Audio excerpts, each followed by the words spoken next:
Mahogany বাগানে বসে একটা বিষয়ের উপরে প্রিয় ভিউয়ার যারা তাদের সাথে আলোচনা করছে, নিজের মতামত তাদের কাছে বর্ণনা করছে। চলছে উপজেলা নির্বাচন, চলছে উপজেলা নির্বাচনের কার্যক্রম। চারিদিকে মাইকে শব্দ হচ্ছে, ভোট দিবেন না যারে তারে, ঘুরতে হবে দাঁড়ে দাঁড়ে, গরিব দুঃখীর মার্কা ড্যাশ ড্যাশ মার্কা। তো আমার প্রশ্ন এখানে এটাই,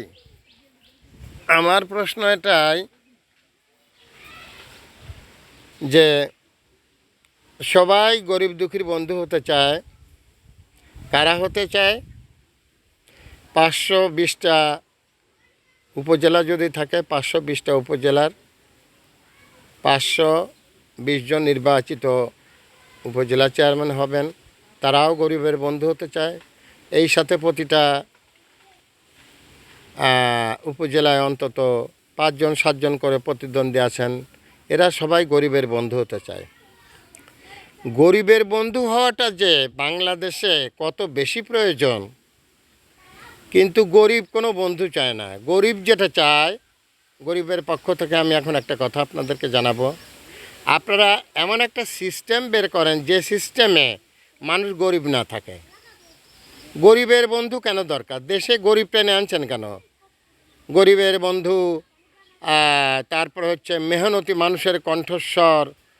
মানুষ এত বেশি মেহনতি থাকবে কেন? মানুষের একটা নির্দিষ্ট সময় কাজ থাকবে, সে সেইটুকু মেহনত করবে, শ্রম আইন অনুসারে। তারপরে হচ্ছে গিয়ে অসহায় মানুষ। মানুষ কেন অসহায় হবে? আপনারা যে 520টা ইউনিয়ন থেকে, উপজেলার থেকে 520 জন উপজেলা চেয়ারম্যান নির্বাচন করছেন, বাংলাদেশ গভর্নমেন্ট যাদেরকে সার্টিফাই করছে উপজেলা চেয়ারম্যান হিসেবে পদায়ন করেছেন, এই 520টা উপজেলায় যদি 500 উপজেলা চেয়ারম্যান নিয়োগ দেওয়া না হয়, এই পদের যদি বিলুপ্তি ঘোষণা করা হয়, তাহলে যে টাকা বেঁচে যাবে A to Z, চেয়ারম্যানের বেতন, তার গাড়ি, তারপরে তার আরও অনেক খরচ আছে, এই খরচটা যদি বেঁচে যায় তাহলে তো মানুষ গরিবের হাত থেকে অনেক রক্ষা পায়, এত বেশি গরিবের সৃষ্টি হয় না। নেক্সট,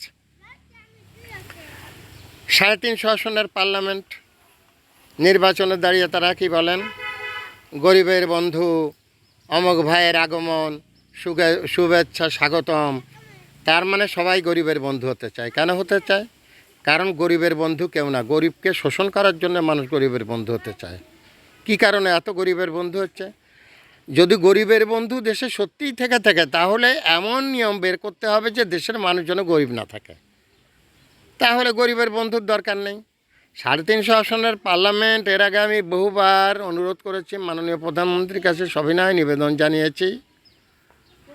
আমি একটা প্রোগ্রামে বলেছিলাম যে বিএনপি এবং আওয়ামী লীগের স্বার্থ এক এবং অভিন্ন কোনো ক্ষেত্রে। যেমন 350 আসনের পার্লামেন্ট বিএনপিও পছন্দ করে, 350 আসনের পার্লামেন্ট আওয়ামী লীগও পছন্দ করে। হয়রাজ 64 জেলায় 64 জন ডিসি মহোদয়কে দিয়ে যদি রাষ্ট্র পরিচালনা করা সম্ভব হয়, তাহলে 64 জন এমপি মহোদয়কে দিয়ে কেন নয়? এই যে 350 আসনের পার্লামেন্ট, এই যে পদায়ন, আর এই যে তাদের A to Z খরচ, আজকে যদি 350 আসন থেকে যদি 64 জন এমপি মহোদয় বাদ দিয়ে যদি বাকি মহোদয়দেরকে বরখাস্ত করা হতো এবং অথবা পদের বিলুপ্ত, যাই বলেন না কেন, করা হতো, তাহলে তাদের পিছনে রাষ্ট্রের যে খরচ হয়, সেই টাকা যদি রাষ্ট্র খরচ না করতো, তাহলে তো গরিব কমে যেত। গরিব তো সৃষ্টি করতেছেন আপনারা, যারা পদায়ন সৃষ্টি করতেছেন, যাদের প্রয়োজন নেই। এই 5 বছর আমি এই উপজেলায় বাস করছি, এই 5 বছরে আমি কোনো দিন আমার উপজেলা চেয়ারম্যানের কাছে একদিনও যাইনি। এই 5 বছরে কোনো দিন আমি আমার এমপি মহোদয়ের কাছে একদিনও যাইনি। কি কাজ এমপি মহোদয়ের, কি কাজ উপজেলা চেয়ারম্যানের? এগুলো হচ্ছে গিয়ে দল ক্ষমতায় রাখার জন্য, দলের মানুষের সুবিধা দেওয়ার জন্য এই পদের সৃষ্টি করা হয়। যে দল টানতে জনগণের কষ্ট হয়, সেটা আওয়ামী লীগই হোক আর বিএনপি হোক, 350 আসনের পার্লামেন্টও কাম্য নয়, 520টা উপজেলায় 520 জন উপজেলা চেয়ারম্যানও কাম্য নয়। এই সমস্ত লোকের কারণে আজকে বাংলাদেশের মানুষ অসহায় হয়ে যাচ্ছে, গরিব হয়ে যাচ্ছে, তাদের কর খাজনা বেড়ে যাচ্ছে, তাদের চিকিৎসা সেবার যথেষ্ট উন্নতি হচ্ছে না, তারা পুষ্টিকর খাবার থেকে বঞ্চিত হচ্ছেন।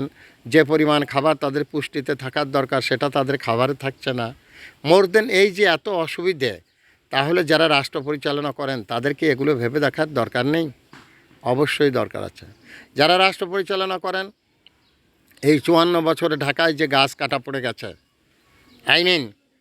যে গাছ 54 বছরে ঢাকায় কাটা পড়ে গেছে, আর বুড়িগঙ্গা নদী যে ডুবে গেছে বজ্রে, আমি এই 54 বছরের ইতিহাস জানতে চাই। যে সমস্ত শাসকগণ ক্ষমতায় ছিলেন, আপনারা যে গাছ কেটে কেটে পুরো ঢাকা শহরকে যে আপনারা এমন একটা নগরী করেছেন, শুধু অট্টালিকার নগরী, শুধু অট্টালিকার নগরী। তো এই অট্টালিকার নগরীতে কোনো গাছ নেই, মানুষ সেখানে হাঁসফাঁস করছে। অথচ বাংলাদেশের সবথেকে ক্রিম যে লোকজন তারা বাস করে ঢাকাতে, তারা এটাকে কিভাবে ভাবে, কিভাবে নেয়, যে এই 54 বছর তারা কিভাবে রাজ্য পরিচালনা করলেন, যে ঢাকায় একটা গাছ নেই, আপনারা সব গাছ কেটে ফেললেন, আপনাদের কারে মাথার ভিতর আসলো না যে এই গাছগুলো না থাকলে ঢাকা শহর বসবাসের অনুপযুক্ত হয়ে যাবে? এগুলো আপনাদের মাথায় আসলো না, অথচ আপনারা দেশের বুদ্ধিজীবী। আমার যে কথা, কাউকে কোনো হেয় প্রতিপন্ন করার জন্য আমার এই প্রোগ্রাম না। আমার প্রোগ্রাম দেশের গরিবের যে বন্ধু, গরিবের বন্ধুর দরকার নেই, অসহায় মানুষেরও বন্ধুর দরকার নেই। এতে গরিব এবং অসহায় মানুষের কোনো বন্ধু প্রয়োজন নেই। কেন প্রয়োজন নেই? কারণ মানুষ গরিব যাতে না হয়, অসহায় যাতে না হয়, সেই ব্যবস্থা আপনাদের করতে হবে। আমি Mohammad Fakhrul Alam master viral sir, বিনা বেতনের পারিবারিক পাঠশালার শিক্ষক। মোবাইল কন্ট্যাক্ট নং 01935 204804, এটা আমার বিকাশের নাম্বার। দ্যাটস অল আর ইওর অনার।